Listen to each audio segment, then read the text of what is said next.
Hello, welcome to the first video of the chapter D and F block elements.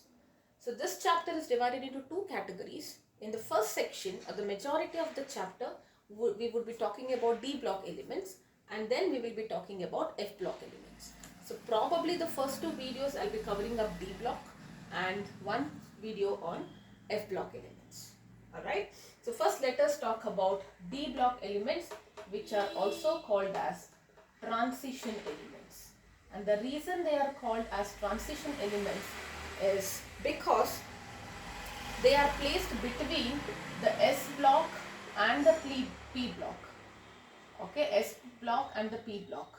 I hope you are able to visualize the periodic table. So the first two groups are the S blocks and the last six groups are the P blocks, and in between you have the D blocks. Total of 10 groups in D block elements. It ranges from group number 3 to group number 12. Okay, 3, 4, 5, 6, 7, 8, 9, 10, 11, 12. So totally you have 10 groups of D block elements, and the reason why they are called as transition elements is because they are in between the S and the P block, and there is a gradual transition as we move from left to the right. There is a gradual transition in the properties. From metallic, it is becoming slowly, it is getting non-metallic characters. Because there is a transition, we call them as the transition elements. Okay, so yes, now, how do you define D block elements? The elements in which the last electron, okay, the last electron will enter the D orbital. Which D orbital? Inner D orbital basically.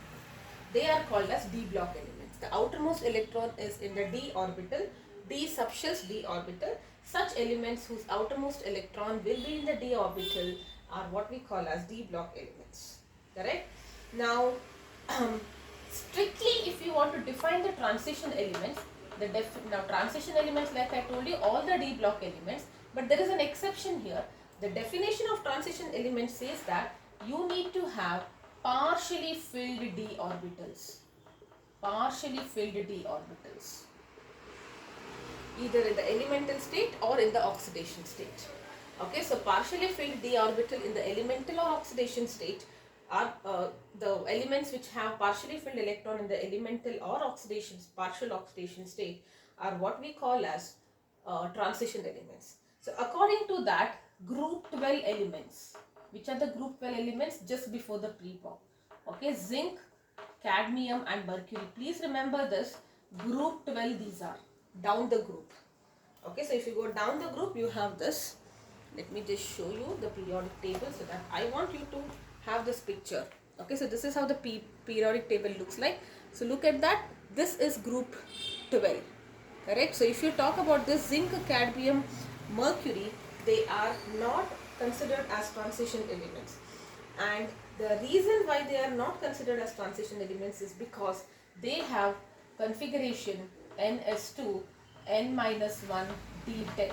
It is completely filled D orbitals. So the definition of transition elements tells you that it should have partially filled D orbitals.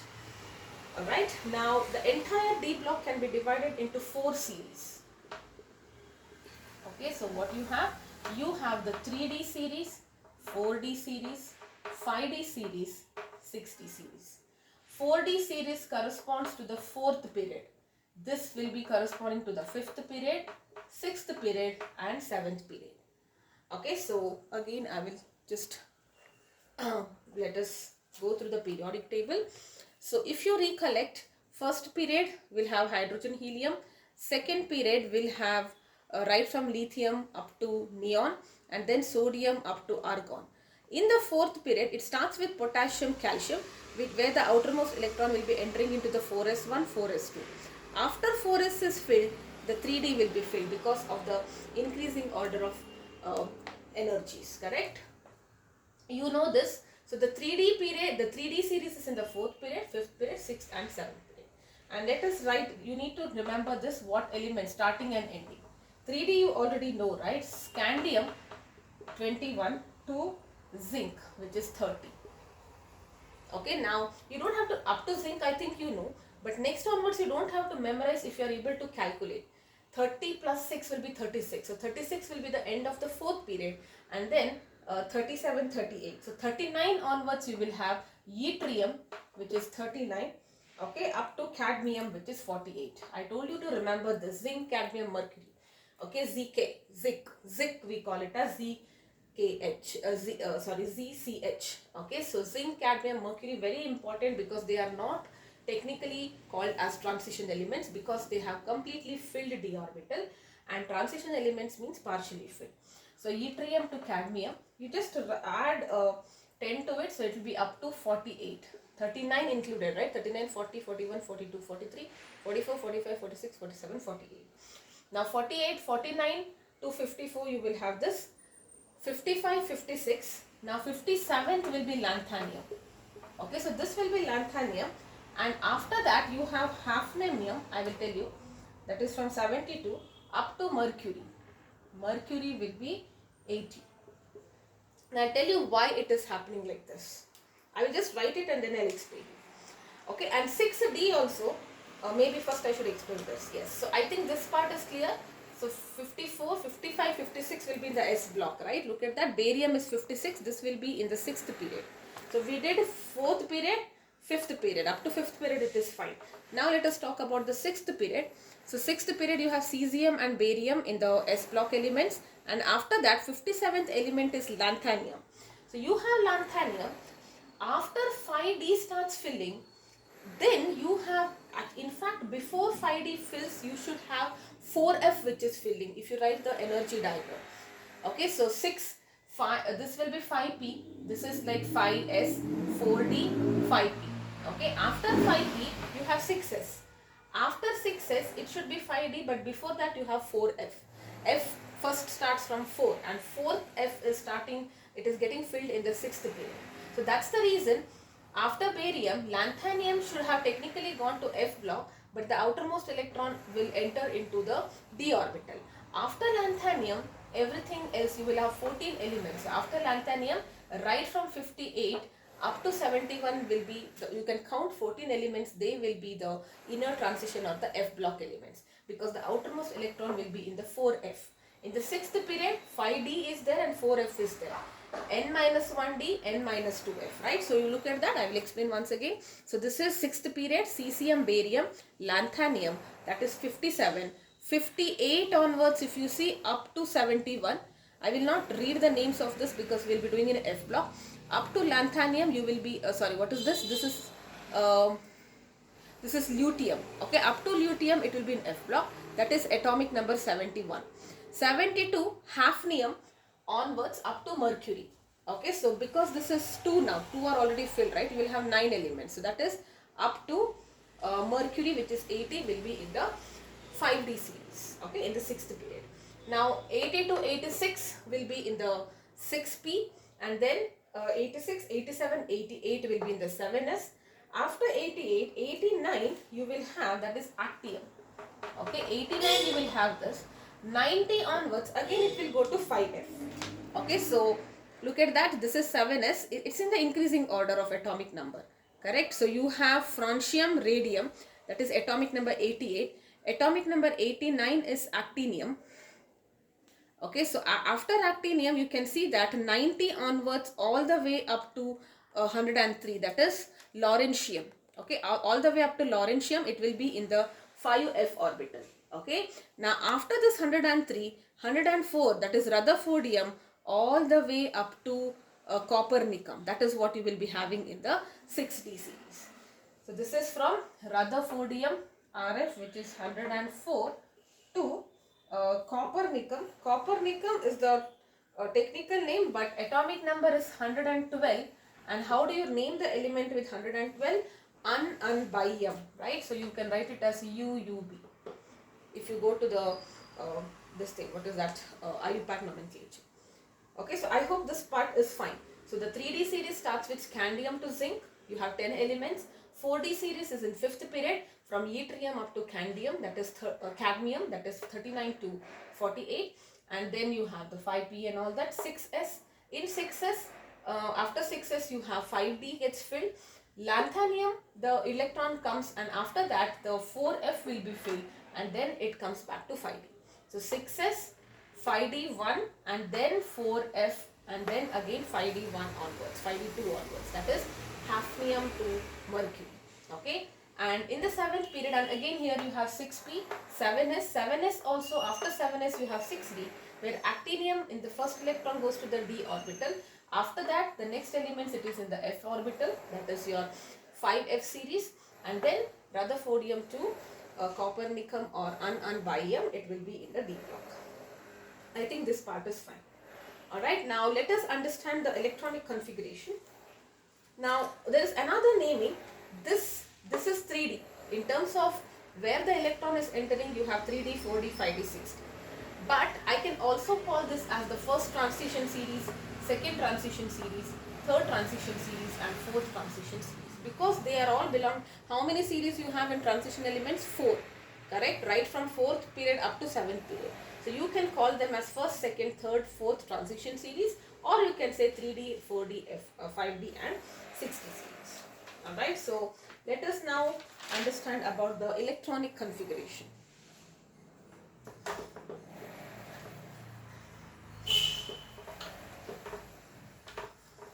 Okay, now before let us write the electronic configuration. General outer electronic configuration will be n-1d 1 to 10, ns 1 to 2. Now why ns 1 to 2? Because there are some exceptions. Technically it should be ns2 and then n-1, but there are some exceptions. That's the reason this is the general configuration. Correct? So this is what we call as the ultimate shell. This is the outermost shell.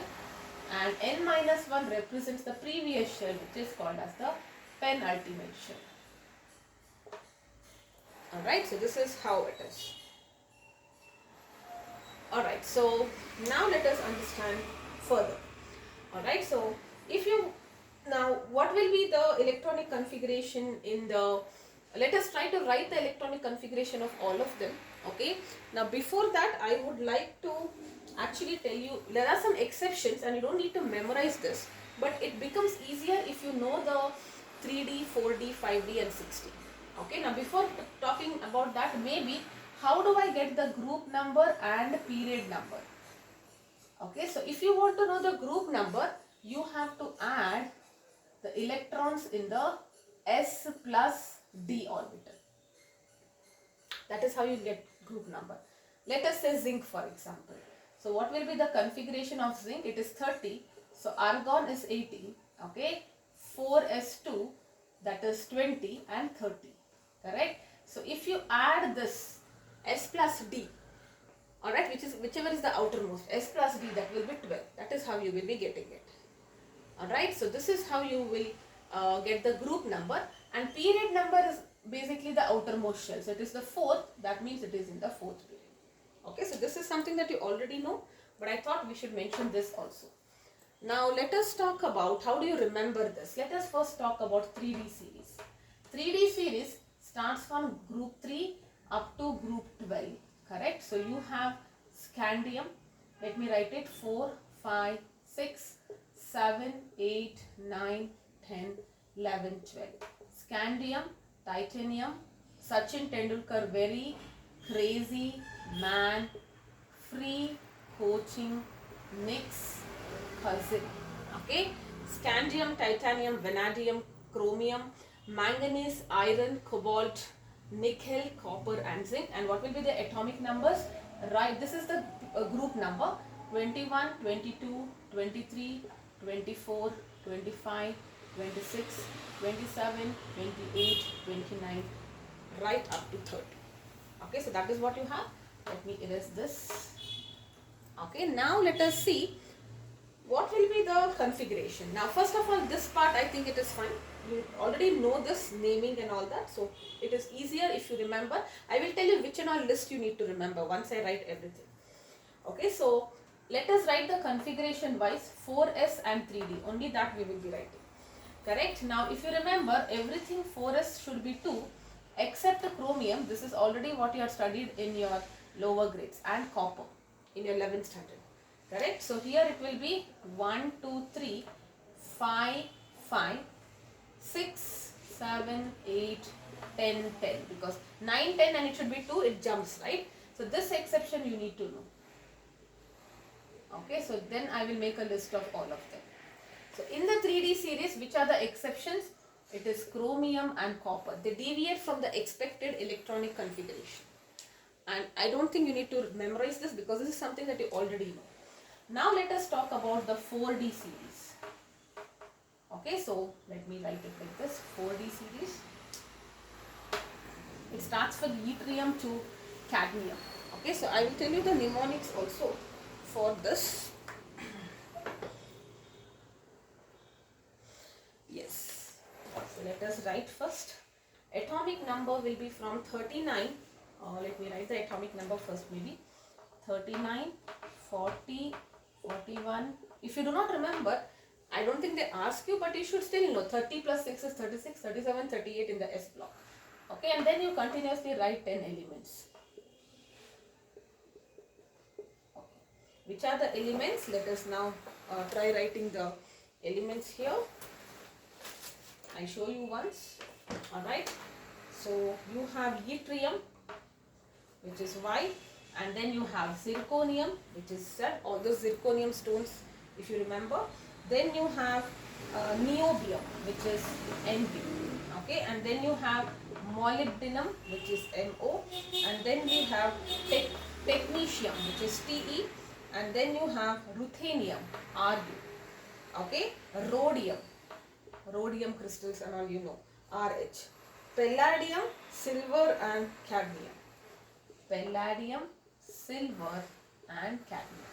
Now this part I had told you zinc to cadmium, so I think, and below copper there is silver. You remember this also. Okay, so what you need to make, this is the exceptional list I am doing. Later maybe I will tell you, okay, which one you need to remember. Alright, so yttrium, zirconium, niobium, molybdenum, technetium, ruthenium, rhodium, palladium, silver or argentum and cadmium. As such you don't have to remember it, but this is something which is important because it is having some exception. This you need to remember, molybdenum, it is coming below chromium, just remember that. I'll tell you the mnemonic also, so where should I write it? Maybe I will write it here. Okay, so this is group 6, I'll just write it like this. Group 6, chromium, molybdenum and tungsten. Creepy monkeys win. Okay, that will be the mnemonic. You know why? Because in some periodic properties this has got some exception, that's why you need to remember. Group 12 you remember zinc, cadmium, mercury, they are not transition elements. Similarly group 6 chromium, molybdenum and tungsten. Alright, now if you want a mnemonic for this, just to remember, you don't have to actually remember the symbol, the names as such, but mnemonic if you want to, sometimes it becomes easier if some questions come from it, right? So yes, zebras never but. Yes, zebras never but. Most technicians run, rhymes, pure, sweet and cute. Okay, so yes, zebras never, zebras will never tell rhymes, right? So yes, zebras never but most technicians, okay, run, rhymes, pure, sweet and cute. Okay, so this is the mnemonic. Now let us, what will be the configuration here? It will be 5s and 4d, correct? Now if you see this, I will mark the exceptions like this so that it is easier for you. Okay, so first, where are the exceptions? So maybe you should remember this number 2721. Okay, that will help you to know which exceptions are there. What is the meaning? There are 2 elements in the 3D series with exception in the general electronic configuration. 7 elements in the 4D series which have exception. In the 5D series you have 2 elements, and 6D series there is only 1 element which is deviating from the expected configuration. Okay, so let us write. See, only the first 2 has 2, and then you have 1, 1, 1, 1. Platinum is 0, 1 and 2. Okay, so this is what it is. And you have 1, 2, this is fine. This should be 3, but it is 1, so it is 4. This will be 5, this will be 6, this will be 7, this will be 8, this will be 10, and this will be also 10, and this will also be 10. Now which are the exceptions? Look at this. Wherever it is 1, these are all the exceptions. 1, 2, 3, 4, 5, 6 and 7. That's why I told you 7. So just remember in 4, which has got this, I think it's very easy, you already know it. Here what you need to remember, okay, so what you need to remember is 1, 2 and last are fine. 1, 2 last are fine. Middle 7 in a continuous stretch, they all have exceptions. Alright, now which are those you don't have to remember if you remember the mnemonics, right? Yes, zebras never, but most technicians run rhymes which are pure, sweet and cute. Okay, that is the mnemonics. Pure is palladium pure. Okay, now what will be the exception? Instead of 2 it is 1.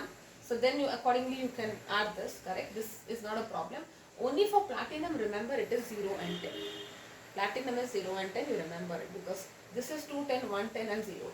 Okay, in case they ask you, you don't have to remember. Now if they ask you, what is the, which they generally don't ask you, what is the configuration of rhodium, for example. Okay, now if they ask you configuration for rhodium, you may not even know the atomic number. But if you remember, rhodium comes in 4D series. So what is that? Yes, zebras never, but most technicians run rhyme. So it is 7th element in the D series. So 7th element means what will be its atomic number? You can position it like that, right? So it's the 7th element. So you know up to this is 30, 36, 37, 38. So now you can write up to 45. Once you write 45, you can write the configuration up to argon. Okay, then it is 4s2, 3d10, 4p6, 5s2. Now you know this is having an exception. So up to this is 18, 20, this is 30, 36, 38. This is up to 38. You figured out that rhodium's atomic number is 45 by counting. Okay, now 45 means how many elements? 39, 40, 41, 42, 43, 47 elements, right? So you have to total number should be 7. Now including this, okay, now I'll tell you 38, 39, 40, 41, 42, 43, 44, 45. So 7. Correct? Now technically it should be what? This will be 4d7 because it's in the 7th thing. But because this is an exception, it will be 5s1 and 4d8. That is all you need to remember. That is how you will be writing it. Alright, so just remember in the second transition series or the 4D series, 1, 2 and last are fine. Remaining everything, there is 1, 1, 1 here. Accordingly you can calculate this. Palladium, remember it is 0, 10. Okay, yttrium, zirconium, niobium, molybdenum, technetium, what is that? R is ruthenium, rhodium, palladium, silver and cadmium. Okay, that is about 4D. Now let us talk about 5D. Okay, so 5D series, what will be the atomic number? So this is 48, 49, 40, up to 54 you have. 55, 56 is barium. So first atomic number will be 57, that is lanthanium. Okay, and then you have the 14 elements go to the F block. So you have from 72 up to 80. Okay, so that is mercury. So let me first write all the elements. So this is hafnium. Okay, let me write it. 73, 74, 75, 76, 77, 78, 79.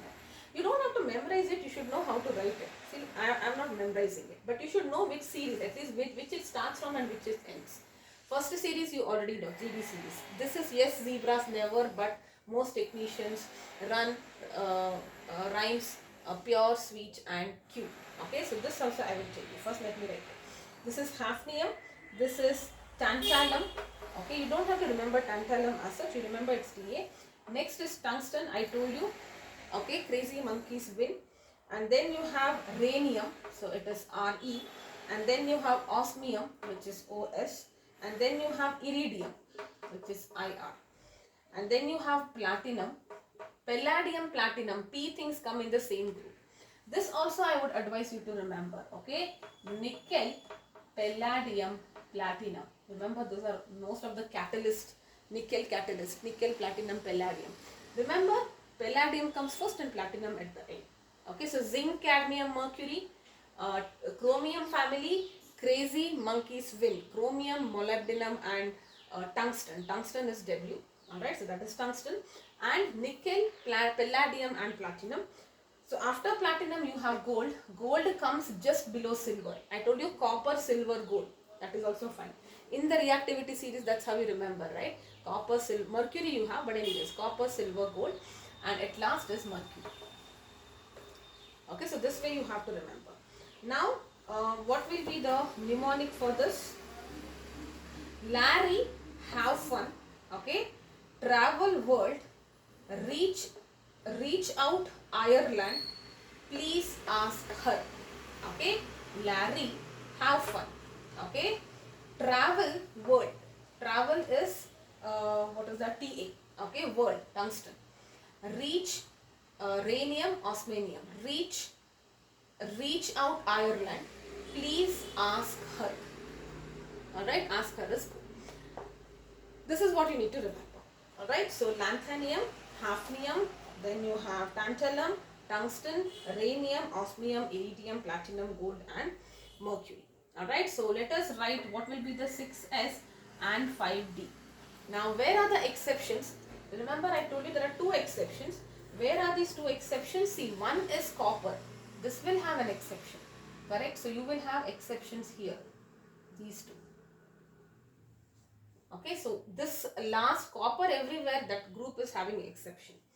So let us write it. This should be 2, 2, 2, 2, 2, 2, 1, 1, 2. Correct? So 1, 2, 3, 4, 5, 6, 7. It should be 8 because it is 2, it will be 9. Because it is 1, it is 10 and this will be 10. Okay, so the exception is everything in copper family will have exception. And here you will have platinum and gold. Something which is having precious metal, you can, all the precious metals, jewelries, silver, gold, platinum, all of them are having exceptions. So first 3D series, chromium and copper have exceptional electronic configuration, and in the 4D series you have 1 to last one are fine. Okay, yes, zebras never, but most technicians run rhymes pure, sweet and cute. Okay, and here Larry, have fun, travel world, reach out Ireland, please ask her. Okay, so this is the mnemonics. Remember where are the exceptions. Okay, so 2. At last let us write about the 6D series.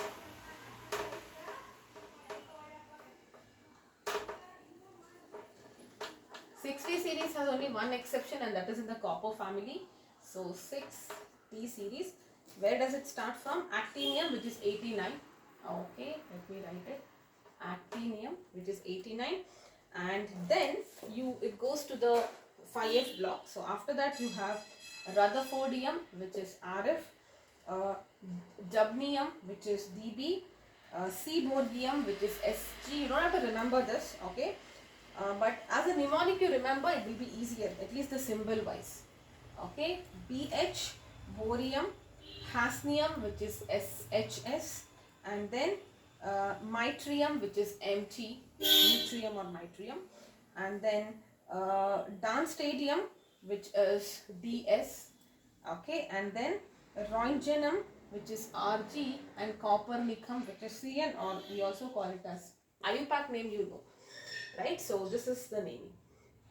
What will be the configuration? Okay, atomic numbers I did not write. This is 89, 90 onwards it goes here, right from 104 up to 112. This is what you had. What will be the configuration? 7S and 6D configurations. Everything is fine except the last one. Okay, so 2, 2, 2, 1 only, and it is here. 1, 2. So 3, 4, 5, 6, 7, 8, 9. This is the only exception. Alright, so this is the only exception. So if you want to remember it as a mnemonic, actual R.D. Sharma book, okay, has most distinct reasoning concepts. Actual R.D. Sharma, okay, R is Rutherfordium, okay, R.D. Sharma book has most distinct reasoning concepts. Not really important for you to remember, I am just telling in case you want to memorize. So what is the name?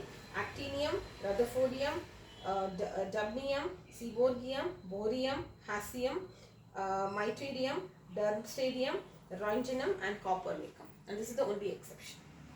Okay, so I hope till here whatever we have done is all fine. Please have your periodic table or your textbook. Periodic table, I think this year you don't have, but whatever you had last year, any periodic table, keep it as a reference, and that's how you should at least look at it. Okay, you don't have to memorize things. Remember the exceptions, remember the flow. 3D, 4D, 5D, 6D is not really important. Okay, so at least till 5D, I believe if you know the names, it becomes easier for you if they ask you anything for that matter. With any configuration you can write if you remember the position and where the exceptions are. 2, 7, 2, 1. 2 elements in the 3D, 7 elements, that is from 3 to 9, and the last but 1, 2 elements, platinum, gold. And remember, silver, gold, platinum, all of them have exceptional configuration, and in the last one it is rhodium, this family. Okay, moving forward, now that we have understood, we will speak about properties now slowly. Okay, so we have so many properties to learn. So we will start with the atomic radii and ionic radii. And here also I would advise you to keep the textbook ready for the graphs. Alright, I will draw the rough graphs, but if you have your textbook ready, it becomes easier to understand it as a concept, and also to actually understand it better. Graph based questions also they can ask you. Correct? So let us first talk about variation in atomic size. So the first physical property is about atomic radius and ionic radius. Alright, look at the graph here. We are given a graph which is something like this. Atomic number, yeah. Okay, so this is the graph I would advise you to see when I am explaining. Okay, this graph, but I will come to that in a while. Let us now first understand what are the variations in atomic radii. Okay, yes. So what is atomic radii? Ionic, maybe we'll come to it a little later. What is atomic radii? Atomic radii is the radius of an atom, which is the distance between the nucleus and the outermost shell in a neutral atom. That's what you know. This thing, atomic radius definition. What will be the general trend? Okay, general trend across the period, it should decrease. We have seen this. It is becoming smaller, smaller, smaller, smaller because of the increase in the nuclear charge. Increase in the nuclear charge. See effect of this nuclear charge. What is the meaning of that? What is nuclear charge? The charge on the nucleus. That means as and when you go from left to right, there is one proton which is added because the atomic number is increasing. The nucleus is becoming more stronger and it is able to pull the outermost electrons. Alright. So this is the general trend, and what happens if you go down the group? It increases. Why? Because there is an extra shell added. Okay, there are 2 shells, 3 shells, 4 shells, so obviously it will increase. This is the general trend which we know. Okay, now let us understand. I will just give the reference for scandium just to tell you. Okay, scandium, titanium, vanadium, chromium, manganese, iron, cobalt, nickel, copper and zinc. You don't have to remember these values, just observe this. I give you a shortcut to remember atomic radius also. You don't have to remember this value. I will just write it to explain you the trend. Okay, so this is the general trend. Let us see what are the specific trends here. Is it following the general trend or if there is some variation? Okay, 116, 115, 117 and 125. This is there in your textbook also. So we are talking about left to right, correct? Now left to right it should decrease. It is decreasing, decreasing, decreasing. And then it is becoming near constant. So it is decreasing, decreasing and then it is becoming constant. And then it is, this again increasing. Correct? So this is the trend. So remember both graph. Atomic radii, ionic radii, remember both graph. Okay, both graph is like this. It is decreasing, becoming constant. It is decreasing up to 4th element, that is chromium, and then it is nearly constant. Little bit there is decrease and then the last 2 there is increase. Okay, so it is nearly constant for middle elements. That is what, you don't have to remember this thing. Now why it is, for the specific series I can say it decreases up to chromium. It remains constant from chromium to iron, again decreases and then increases towards the end, that is copper and zinc. Alright. Now there are three factors on which you explain this variation. It is not constantly decreasing. Decreasing, constant and increasing. There are three reasons by which you can explain. Okay, the first one is what we call as the nuclear charge. We know this already, but let us explain.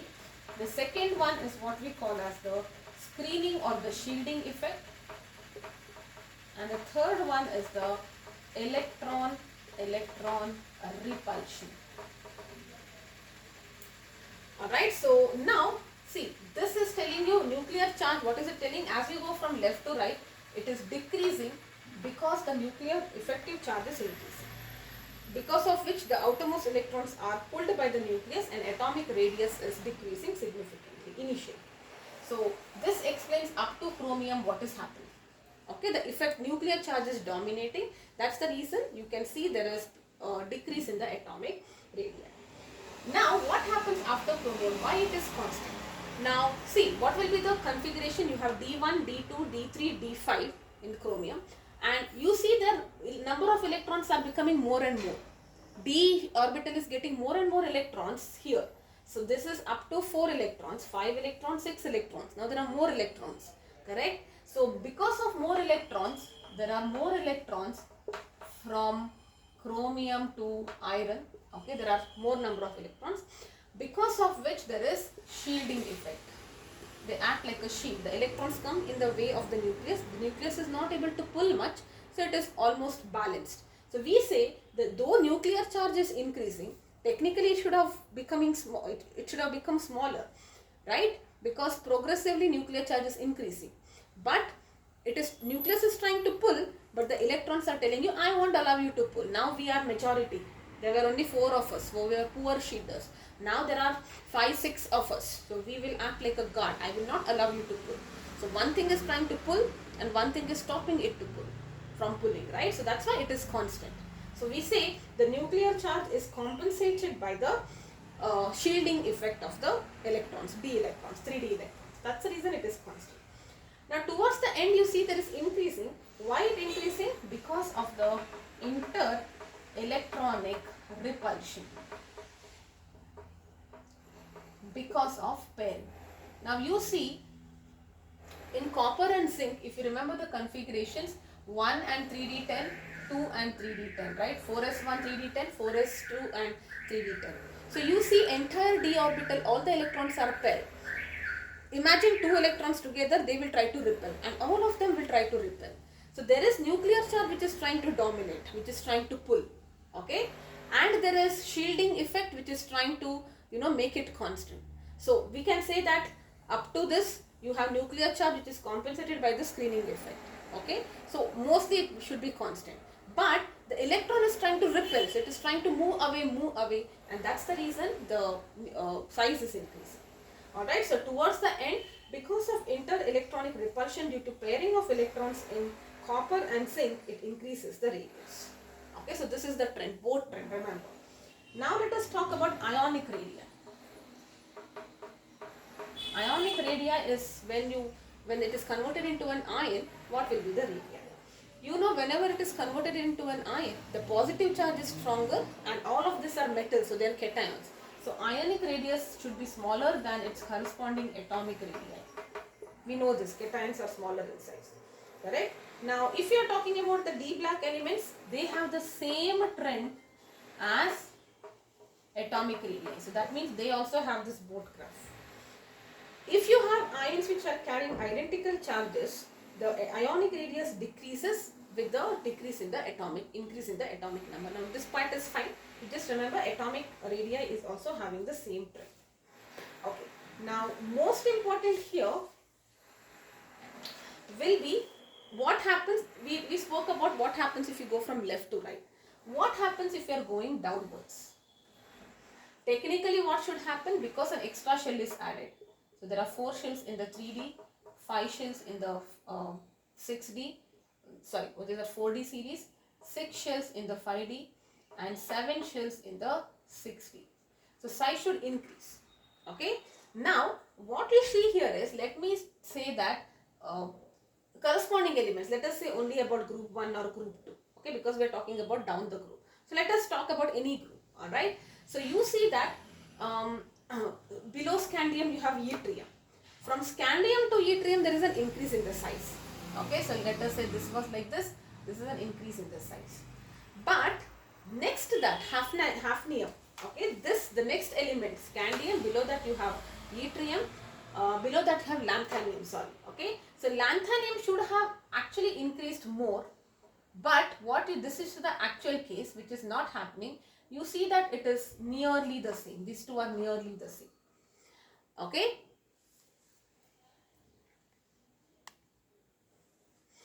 So here initially this should have increased, correct? It should have increased like this. This is more and this should have been bigger. It is increasing here because there is an addition of extra shells, but between 4D and 5D there is no significant increase, and that is what this graph talks about. Look at that. I will tell you the reason for this. Look at that. This is the graph.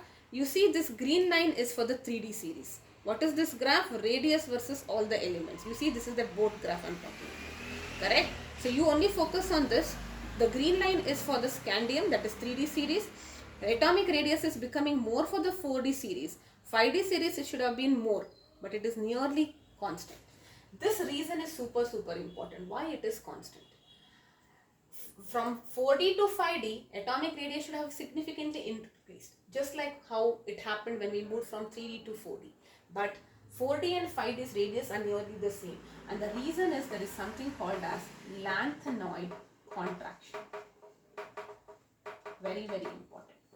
Okay, so what is this lanthanoid contraction? Let us understand.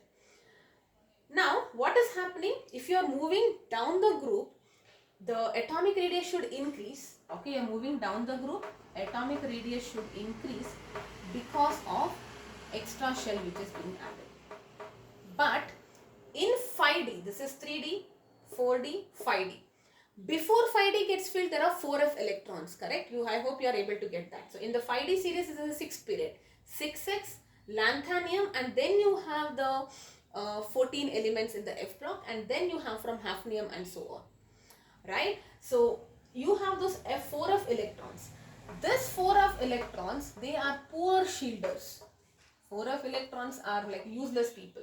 Okay, they cannot shield at all. It is like an umbrella with a hole. You will not get any shielding effect from the screen. If you take an umbrella with a hole or a very small umbrella, how much it is able to protect you? Nothing, right?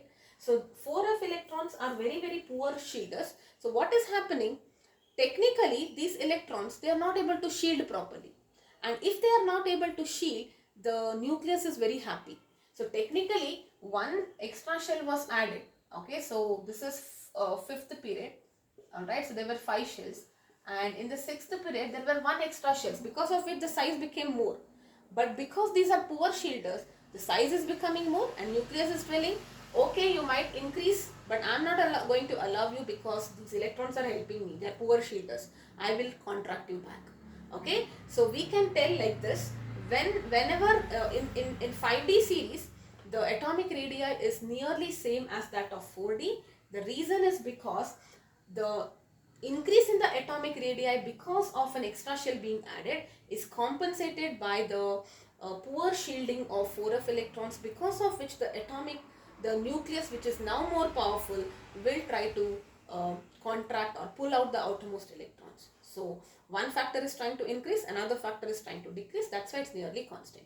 And this is what we call as lanthanoid contraction. After lanthanoid, because the 4f electrons are poor shielders, the elements after lanthanium in the 5D series, the atomic radii is becoming smaller because of a concept called as lanthanoid contraction, which is happening after lanthanium because of the poor shielding effect of 4f electrons. They act as poor shielders. Because of it, there is contraction or reduction in the size of the atomic radii. This is one of the very favorite question. Okay, this is very important. What are the two things you need to know in atomic radii? One is the graph in general, boat graph. Okay, why it is boat graph? It is initially increasing, decreasing as per expectation because of the increase in the nuclear charge. Why it is constant? Because the increase in the nuclear charge is compensated by the shielding effect, because the electrons are getting more and more, and towards the end it is increasing because of the electron pair repulsion. Everything is fully filled. The fully filled paired electron, all the electrons are paired in the d orbital, they start repelling.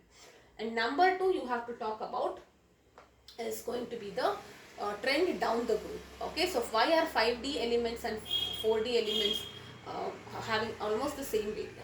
The increase in the radii when you go to 5D because of an extra addition of a shell is compensated by the lanthanide contraction effect, or which is the poor shielding effect due to 4f electrons, because of which the nucleus tries to pull. Alright, so this is about the atomic radii.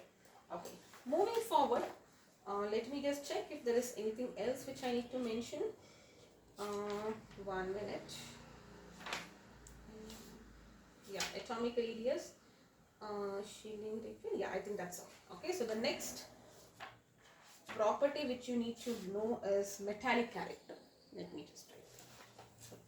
Okay, so first property we are done. You have around 10 or 11 or 12 properties. Some of them are a little detailed, some of them are very minimal. I'm just following the order of the notes that you have.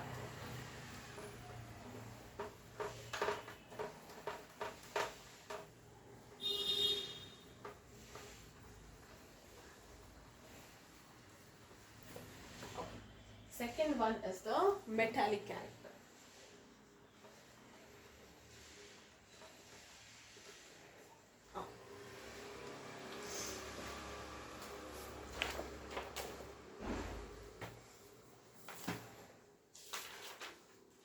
Yes. So all the transition elements, they have this characteristic properties of metals. What are those characteristic properties? You know, they have high tensile strength. Metals in general, whatever you have studied in your lower grades, metals and non-metals, properties of metals, correct?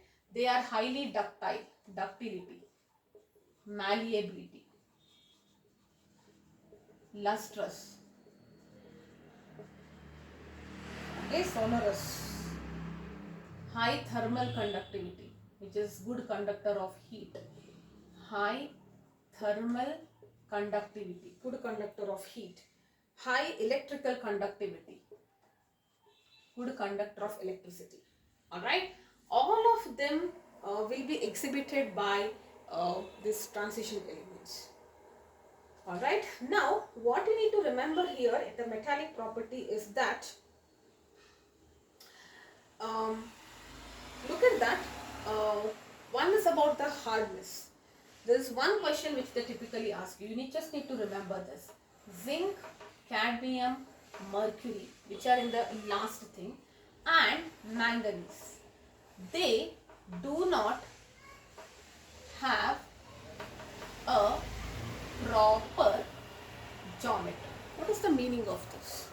This is very important, these names of it. They don't have a proper shape. Now, technically there used to be a chapter called as solid state, okay, where you actually analyzed how the solid look like, what is the geometry and all that. Now, if you are talking about all of that, remaining elements in the transition elements, be it gold, silver, they have a proper geometry. That means, if you visualize them to be inside a cube, now the geometry we generally write like this, BCC, HCP, okay, CCP and all that. What is this? This is nothing but body-centered cube, hexagonal closed part, cubic closed part and all of that. You don't need to know. It is just like, imagine a cube, how they are arranged inside a cube, how the atoms are arranged in a cube. Arrangement, okay. So like for example, if you visualize atoms to be like, they are spherical, right? So they may be like a fruit. And I give you a big cube and I tell you arrange all the apples or oranges. There are different ways in which you can arrange, right? Exactly the same thing is happening in the case of solids as well. Different solids, different metals have a different arrangement. Alright? It is not just metals and elements. In general, different solids we can say. These are all the geometries for solids. Body-centered cube means there is only one at the center of the body and all of that. Hexagonal pack. Anyways, this is not required for you. What I am trying to say here is, most of the transition elements have a proper lattice structure. It can be any one of this, except zinc, cadmium, mercury and manganese. They do not have a regular geometry. Okay, very, very important. And that is the reason most of the metals are hard, correct? That is the reason why zinc, cadmium and mercury, they are not hard. Now manganese is having this exceptional property that it doesn't have a regular geometry. But remember, zinc, cadmium, mercury, that is the last group elements, they are not hard. Alright? And this is also very important for you to know why it is not very hard. And the reason why it is not very hard is because, very important, the same reason we'll be talking for melting points also, but let us try. Now what is happening?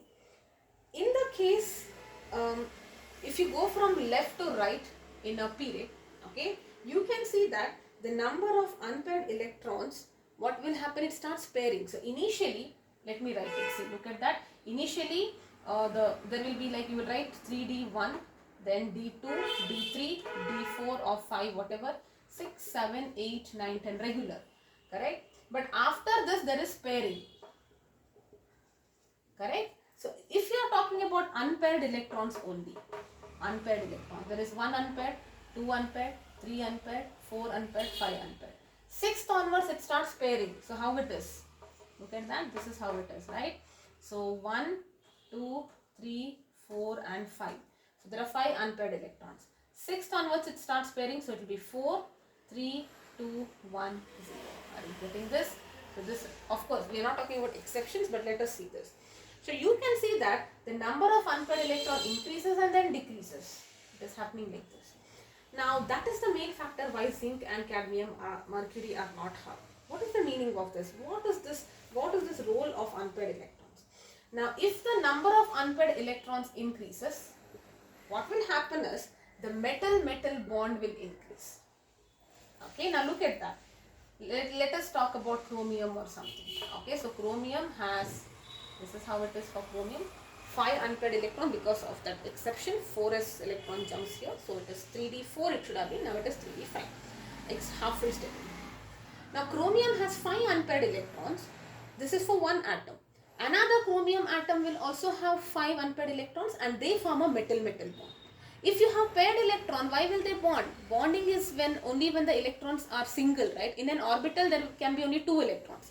If the electrons are already paired in an orbital, they will never form a bond because they are already full now, correct? So if the number of unpaired electron is more, metal-metal bonding increases, and that is the reason you have this chromium, molybdenum. Remember I told you the 4th group, that is, 4th transition group, which is group number 6, crazy monkey's wing. Okay, so maximum unpaired electrons is in the case of chromium, if you see, correct?